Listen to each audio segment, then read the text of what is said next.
Hello, everyone. I'm Florie Liser, President and CEO of the Corporate Council on Africa, CCA. October and November have been incredibly active months for us, reflecting the growing momentum and global engagement around U.S.-Africa trade, investment, and business partnership.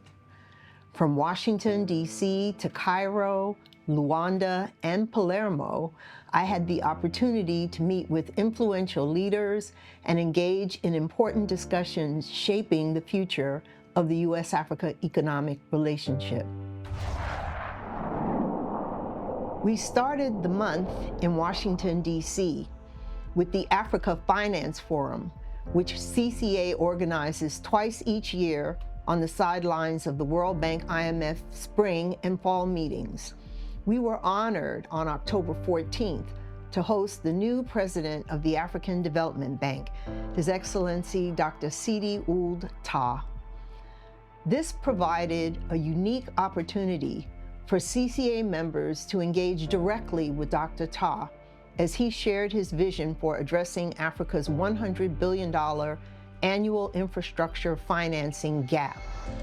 He highlighted 4 key priorities: mobilizing more capital, especially from the private sector, advancing financial reforms to unlock growth, leveraging Africa's own $400 billion in financial assets for transformative investments, and boosting value-added infrastructure projects like the Lobito Corridor and Lagos-Abidjan Corridor. He also encouraged greater U.S. participation in project preparation and underscored the importance of investing in STEM and technical training to turn Africa's growing youth population into a true demographic dividend. Later in the month, I traveled to Cairo, Egypt, to participate in the Afreximbank Farewell Conference and Investiture Ceremony. It was a special occasion celebrating Professor Benedict Orama's 30 years of dedicated service, including a decade of visionary leadership as president, while welcoming Dr. George Alombi as the new head of the Pan-African Bank. It was inspiring to see Afreximbank's enduring commitment to intra-African trade and investment, and to witness a smooth leadership transition that reaffirms the bank's central role in advancing Africa's economic transformation, as well as the role of important partners like the United States. From Cairo, I traveled to Luanda, Angola, to participate in the Africa Infrastructure Financing Summit, which was organized by Ouda NAPAD and the government of Angola. I joined a high-level ministerial dialogue focused on upscaling development finance for connectivity and market access. I emphasized the urgent need to develop and implement regional infrastructure projects that connect markets, increase intra-African trade, and make Africa more attractive to U.S. and other investors. Infrastructure is the backbone of economic growth, and by investing strategically in Africa's cross-border connectivity, U.S. public and private sector partners can unlock opportunities that fuel economic growth both in Africa and the United States. Finally, I traveled to Palermo, Italy, to deliver the keynote address at the 2025 Africa Growth and Opportunity Research in Action, or Agora, conference, organized by the World Bank and the government of Italy, where I spoke on the African Growth and Opportunity Act, AGOA, achievements and future pathways. But AGOA has been more successful than is commonly appreciated.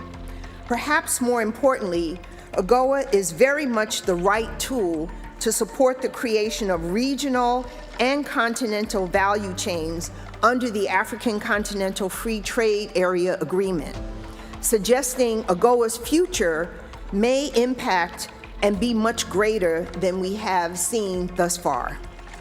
All that said, It is also time for the United States to work with its African partners to create a stronger trade and investment relationship that truly goes in both directions and builds on AGOA, but goes beyond AGOA, as both African leaders and senior officials in U.S. government have called for. In my remarks, I reflected on AGOA's success in growing and diversifying Africa's trade with the United States, particularly in value-added products, which has supported regional value chains, increased African participation in global supply chains, while benefiting both African and U.S. companies, workers, and consumers.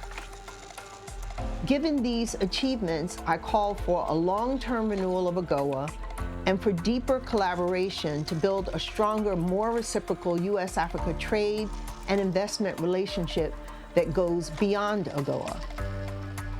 I also joined a high-level panel on jobs and growth for Africa's next generation, where I discussed how initiatives like AGOA and the Matei Plan can align more closely with Africa's own priorities, including the African Continental Free Trade Area, AFCFTA, and the African Union's Agenda 2063.